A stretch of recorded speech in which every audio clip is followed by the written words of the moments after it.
कहानी की शुरुआत होती है रीड रिचर्ड्स और उसकी पत्नी सू स्टार्म से। एक शांत सुबह सू को एक ऐसी खबर मिलती है जिसे सुनकर उसकी आंखों में आंसू आ जाते हैं। वो प्रेग्नेंट है। दोनों सालों से कोशिश कर रहे थे लेकिन हर बार निराशा ही हाथ लगी थी। इसलिए यह खुशखबरी उनके लिए किसी चमत्कार से कम नहीं थी। लेकिन जहां सू इस पल को जी रही थी वह रीड की साइंटिफिक सोच उसे बेचैन कर रही थी। क्या हमारा बच्चा भी हमारी तरह स्पेशल होगा? और फिर कहानी फ्लैशबैक में चली जाती है 4 साल पीछे।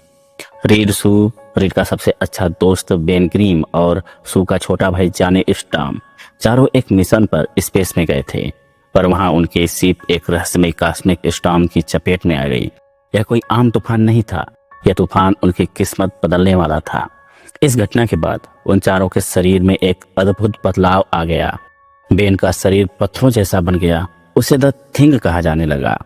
जानी आग में बदल सकता था और बन गया था द ह्यूमन टॉर्च।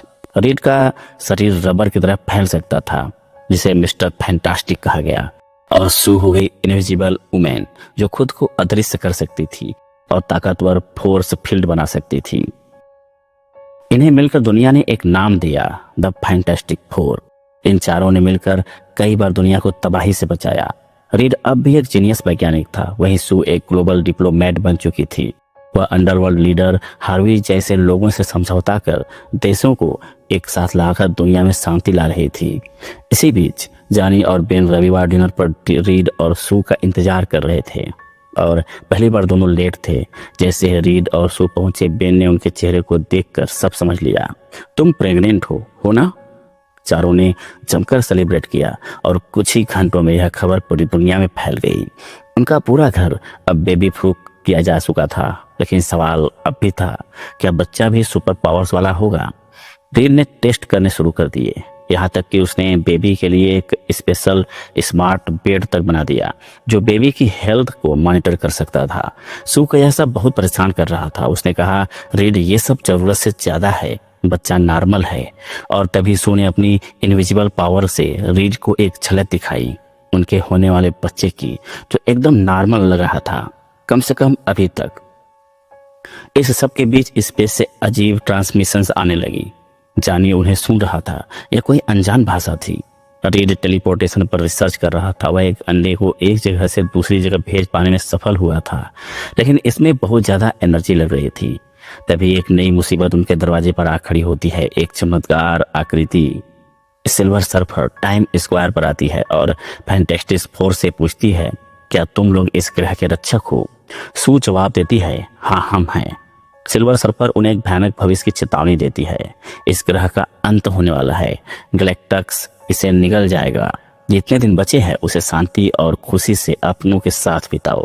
जानी उसे रोकने की कोशिश करता है, उसका बोर्ड पकड़ लेता है, लेकिन सिल्वर सर्फर उसे अनजान भाषा में कुछ कहती है और वहां से उड़ जाती है। रीड अब अपने लैब में बंद हो गया।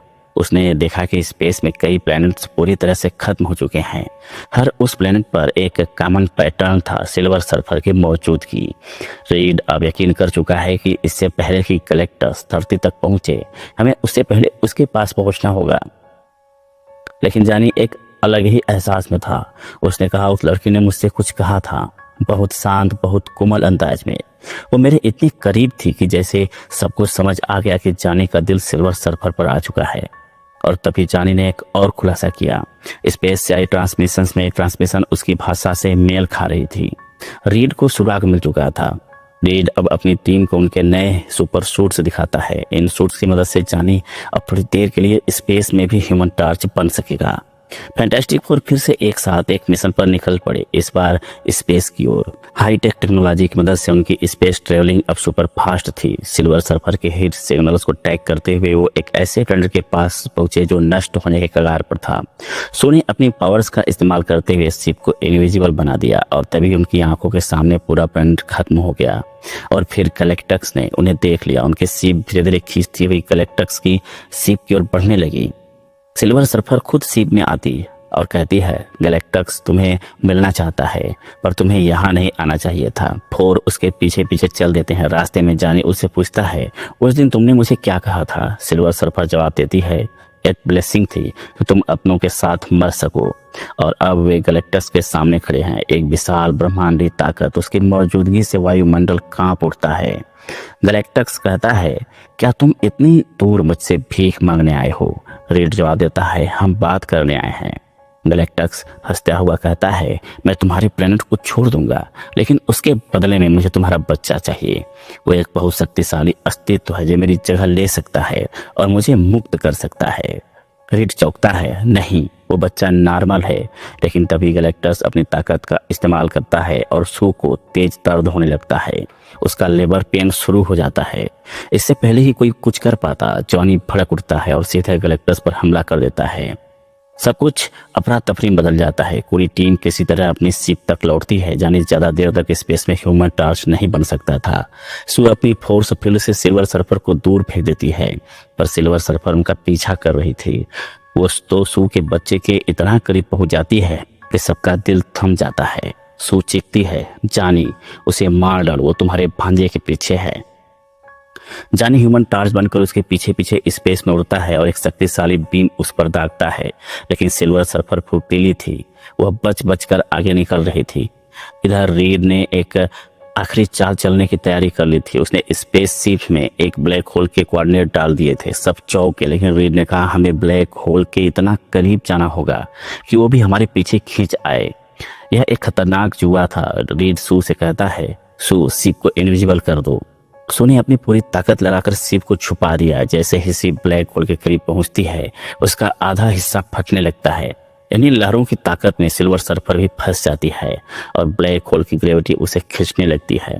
और ठीक उसी समय फैंटास्टिक फोर अपनी इनविजिबल शिप को एक और मोड़कर ब्लैक होल से सुरक्षित बाहर निकल लेते हैं। लेकिन उन्हीं सितारों के बीच शून्य के उस पार सू स्टॉर्म को लेकर लेबर पेन शुरू हो जाता है।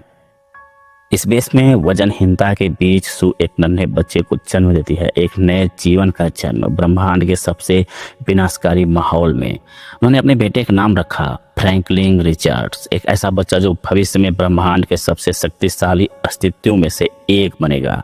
लेकिन अभी वो बस एक मासूम नवजात था। फैंटास्टिक फोर अपनी इस नई खुशी के साथ धरती पर लौट आते हैं। पूरा देश, पूरी दुनिया इस खबर से झूम उठती है, लेकिन मीडिया को इससे भी ज्यादा जानना था। एक रिपोर्टर रीड से पूछता है, डॉक्टर रिचर्ड, आपने गैलेक्टस को कैसे हराया? रीड थोड़ी देर चुप रहता है और फिर कहता है, हमने नहीं हराया, हमने उससे बात करने की कोशिश की, समझौता करने की कोशिश की, लेकिन गैलेक्टस ने कहा, अपना बच्चा मुझे दे दो और मैं तुम्हारी धरती छोड़ दूंगा। हमने इनकार कर दिया।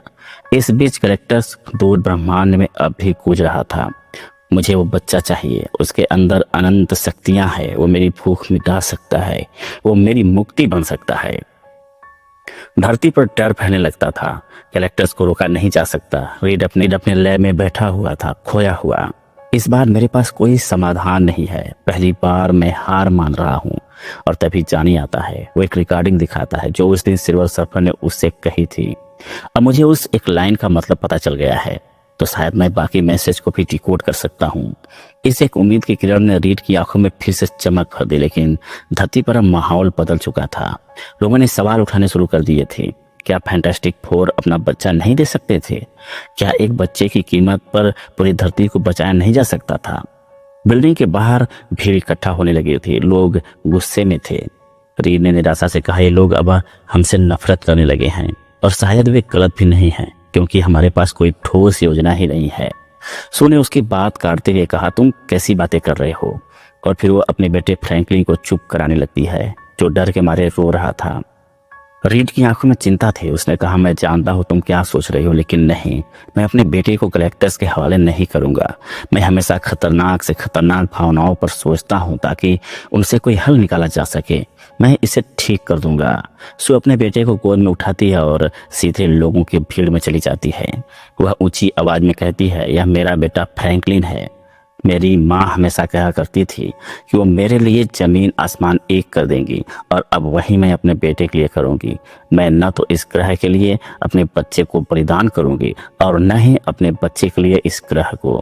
हम एक परिवार की तरह मिलकर लड़ेंगे। सू के इस जज्बाती भाषण ने रीड को एक नया विचार दे दिया। उसने कहा, अगर हम गैलेक्टस से नहीं लड़ सकते तो क्यों न अपनी धरती को ही ऐसी जगह ले चले जहां गैलेक्टस कभी पहुंच ही ना सके। रीड का इशारा था पूरी पृथ्वी को शिफ्ट करने की तरफ, ठीक वैसे जैसे एक अंडा किसी नए घर में रख दिया जाए। उसने प्लान तैयार किया, पृथ्वी को इतनी दूर ले जाया जाए कि यहाँ तक गैलेक्टस की पहुंच लाखों सालों तक न हो सके।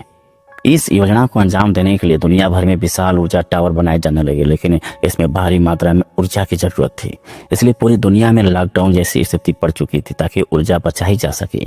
इस बीच रीड अपने बेटे से कहता है, मैं तुम्हारे बारे में ज्यादा नहीं जानता और शायद जानने की कोशिश भी नहीं करूंगा, लेकिन जब तुम तैयार हो खुद बताना कि तुम कौन हो। दूसरी ओर जानी सिल्वर सर्फर की भाषा को समझने की कोशिश करने में लगा था। पृथ्वी को स्थानांतरित करने का दिन आ गया, सभी टावर ऑन कर दिए गए, काउंटडाउन शुरू हो गया। तभी वहां आदम का सिल्वर सर्फर, उसने एक एक करके सभी टावरों को तबाह करना शुरू कर दिया। उसका मिशन बुरी तरह प्रभावित हो गया। जानी ने उसका सामना किया। उसने चारों ओर स्क्रीन पर सिल्वर सर्फर की भाषा में संदेश चला दिए। इसमें एक नाम सामने आया, सालबाल।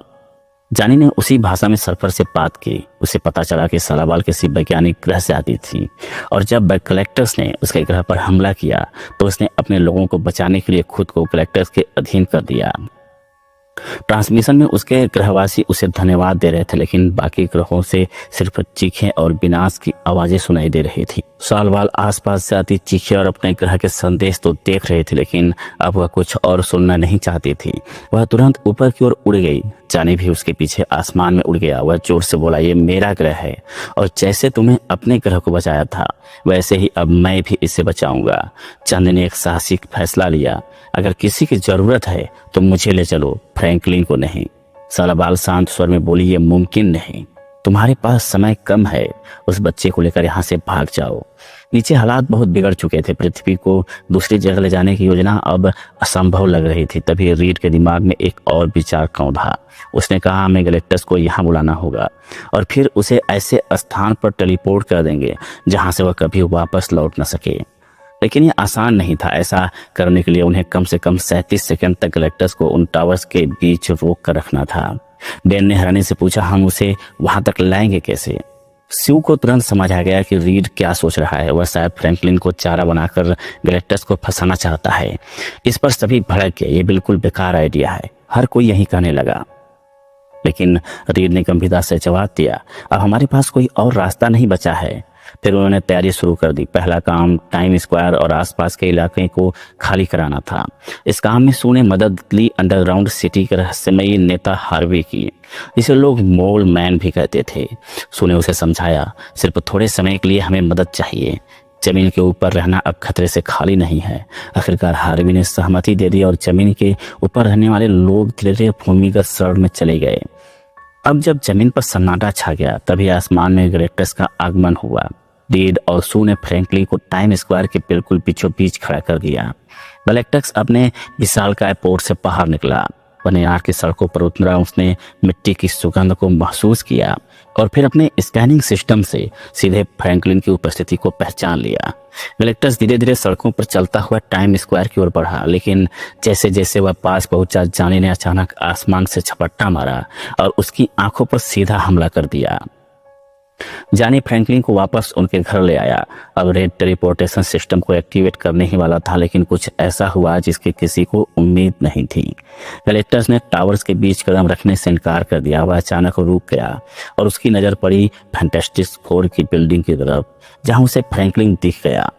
वहीं उसी दिशा में बढ़ने लगा। फैंटास्टिक फोर से मिलकर उसे रोकने की कोशिश की, लेकिन सब कुछ बेकार हो गया।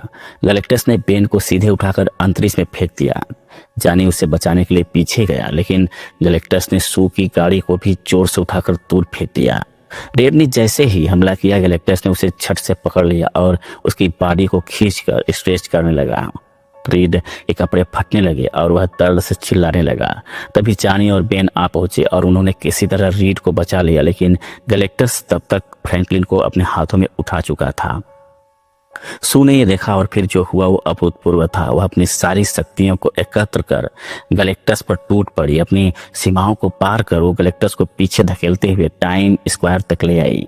रीड चिल्लाता आ रहा था, रुक जाओ सू, रुक जाओ सू। लेकिन सू की आंखों में सिर्फ एक ही बात थी, अपने बेटे को बचाना। वह बोली, मेरा बच्चा, उसे बचाओ।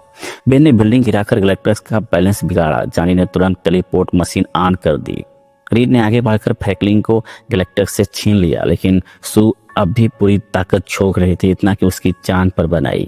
गैलेक्टस अभी तक टेलीपोर्ट नहीं हुआ था। ऐसे में जानी खुद को कुर्बान करने को तैयार हो गया, लेकिन तभी सराबाल वापस लौटी। उसने जानी को रोका और खुद गैलेक्टस को धक्का देकर उसके साथ टेलीपोर्ट हो गई। सब भागते हुए सू के पास पहुंचे, लेकिन वह बेसुध पड़ी थी। रीड ने सीपीआर देने की कोशिश की, लेकिन कुछ असर नहीं हुआ। बेन ने रीड को रोकते हुए कहा, अब कोई फायदा नहीं। फ्रैंकलिन अपनी माँ को देखकर रोने लगा। रीड ने उसे सू के पास बैठा दिया और फिर हुआ चमत्कार। फ्रैंकलिन के हाथ रखते ही एक ऊर्जा सी लहर फैल पड़ी और सू की सांसें लौटने लगी। उसकी आंखें खुल गई, वह जीवित हो चुकी थी। फ्रैंकलिन ने ताली बजाई और इसी के साथ पूरी कहानी को मिला एक खूबसूरत और भावनात्मक अंत। लेकिन रुको, एक मिड क्रेडिट सीन भी है। 4 साल बाद सू अपने बेटे फ्रैंकलिन को एक कहानी सुना रही होती है। तभी वहाँ एक रहस्यमय शख्स आता है, डॉक्टर टॉम, और यहीं पर कहानी खत्म होती है, लेकिन एक नए अध्याय की एक झलक छोड़ जाती है। तो दोस्तों, ये आपको एक्सप्लेनेशन कैसी लगी कमेंट में जरूर बताएं। वीडियो पसंद आए तो लाइक करें और ऐसे ही धमदार कंटेंट के लिए चैनल को सब्सक्राइब करना ना भूलें, बिल्कुल मत भूलिएगा।